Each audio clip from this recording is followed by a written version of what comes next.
第一次世界大戦はヨーロッパを主な舞台とする戦争です。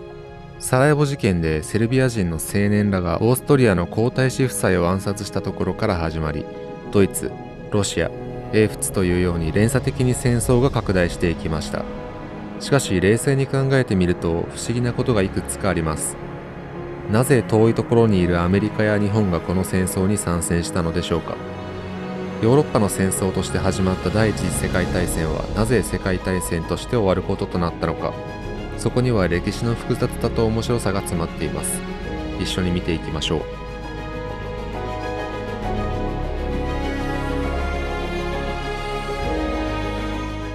第一次世界大戦はオーストリアのセルビアに対する宣戦布告がなされた1914年からパリ郊外で休戦条約が調印された1918年までの間に起きた戦争だと一般には考えられています。今までの戦争とは違い、この戦争の特徴は総力戦であることでした。それぞれの国の一部の人が戦争をするというこれまでのスタイルとは異なり、全国民が影響を受ける形式に変化したのです。では戦争の状況を整理してみましょう。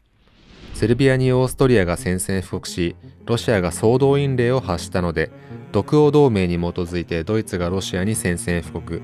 そしてロシア側としてフランスが参戦し、ドイツがベルギーに攻め込んだことでイギリスもドイツに宣戦布告することとなります。まずオーストリアはセルビアに攻め込みます。しかしロシアが思ったよりも早くオーストリアに攻撃をかけてきたため、混乱状態に陥り、セルビア侵攻に失敗してしまいます。またロシアはドイツ領土にまで23万もの兵力を進めますが、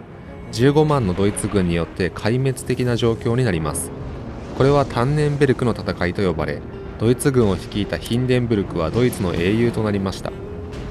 ずっと因縁のあったロシアとオスマン帝国もコーカサス山脈付近で衝突しますが、オスマン帝国軍の半数が凍死してしまうなどの大打撃を受けます。しかしオスマン帝国側は地中海を通るロシアの貿易ルートを封鎖していたので、英仏がこの封鎖を解こうとオスマン帝国領土への上陸作戦を計画します。これをガリポリ作戦と呼び、英仏側はチャーチル、オスマン帝国側をケマルパシャが率いましたが、この上陸は失敗に終わり、連合国側は大きな被害を受けました。こうしてロシアは西側の通商ルートを失い、日本への経済的依存が強まっていくのです。だからこれを材料に日本はロシアと日露協約を進めていくわけです。また第二次バルカン戦争で敗北して不満を持っていたブルガリアはドイツの呼びかけに応じて参戦します。こうしてドイツ、オーストリア、ブルガリア、オスマン帝国という形で陸がつながり、セルビアを攻撃し降伏に追い込みました。イタリアはドイツを裏切り連合国側で参戦します。そんな中オーストリアはロシアの攻撃に屈したので、ルーマニアがオーストリアの領土を狙って宣戦布告します。しかしロシアもかなり疲弊しており、1917年には国内でロシア革命が起きてしまい、戦争の続行が不能となりました。ロシアにてロマノフ王朝が打倒され、臨時政府が立ち上がったことを2月革命と呼びますが、レーニンがさらにその臨時政府を打倒しました。これが10月革命です。レーニンが革命を起こせたのにはドイツの陰謀が絡んでいました。ドイツはロシアを戦線から離脱させることで戦況を有利に運ぼうとしていたのです。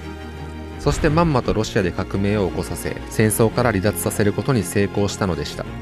しかしそれでドイツ側の勝利とはなりませんでした。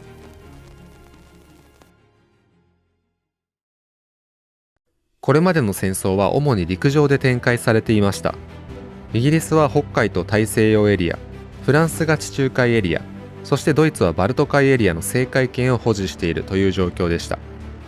ドイツはイギリスと海軍力の増強で競い合っていましたが、追いつくことができなかったため、奇襲攻撃に頼らざるを得なくなります。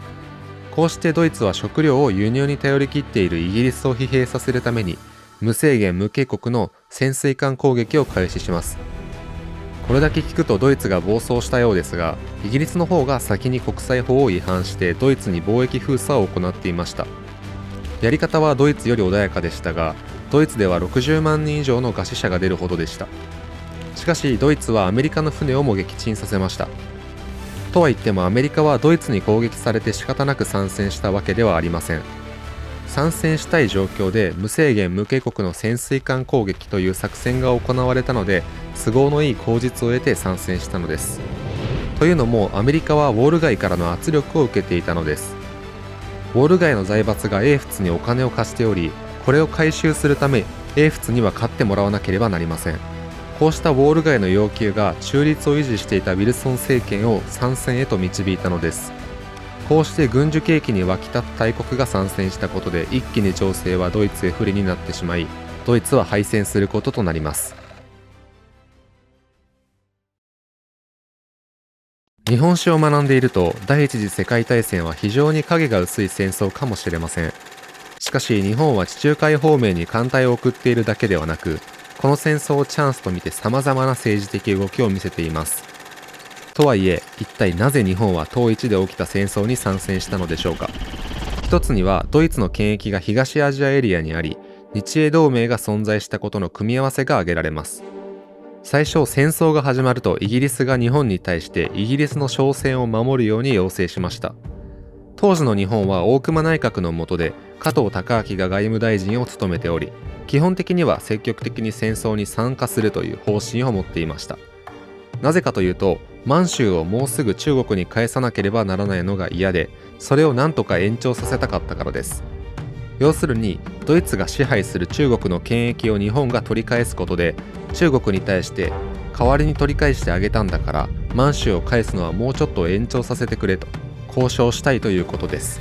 具体的には両党半島は1923年まで、南満州鉄道は1939年までという期限でした。だから日本は多少強引にでも第一次世界大戦に参戦したいと考えていました。しかしイギリスはこういった日本の積極的な姿勢を見て警戒心を強めます。さらには東南アジアに植民地を持つオランダも日本への不信感を強めていきました。まず日本はドイツ権益だった広州湾に建設されていた青島要塞を攻撃しました。しかしそこにはほとんどドイツの艦隊が残っていなかったので、難なく攻略に成功します。こういった状況を受けて、残ったドイツの艦隊が南太平洋インド洋エリアの通商ルートへ危害を加えていったので、日本の海軍なしにこのエリアの安全を確保できない状況になりました。イギリスも日本に護衛を要請したため、日本海軍は南洋諸島の占領を決意します。結果、南洋諸島のうち赤道以北にある部分を占領し、赤道以南はオーストラリアやニュージーランドが占領しました。日本は公式には領土的野心はないと説明しましたが、加藤外相はイギリスに秘密裏に南洋諸島の永久保持をしたいとの意向を伝えました。これに加えて日本は大化21か条の要求で領土的野心を見せ、列強からの不信感を招いてしまいます。これを特に嫌ったのがアメリカでした。しかしアメリカは先ほど触れた通り1917年に参戦したので、日本と一緒に連合国の一員となりました。結果、中国問題で揉めていた日本とアメリカは一時的に和解し、石井ランシング協定を結びました。こうしてアメリカは欧州戦線に注力し、連合国の勝利に大きく貢献したのでした。1917年8月には段祺瑞率いる北京政府がドイツとオーストリアに宣戦布告したので、中国は戦勝国となりました。この参戦には経済的な狙いもありました。というのも、ドイツに宣戦布告をしておけば、義和団事件において中国側がドイツに支払うはずだった賠償金の支払いを無効化できるからです。むしろ逆に賠償金を請求する側に回ることができるのです。こうしてヨーロッパで始まった戦争は、最終的にヨーロッパとアジアにまたがる世界大戦としての要素を呈するようになったのです。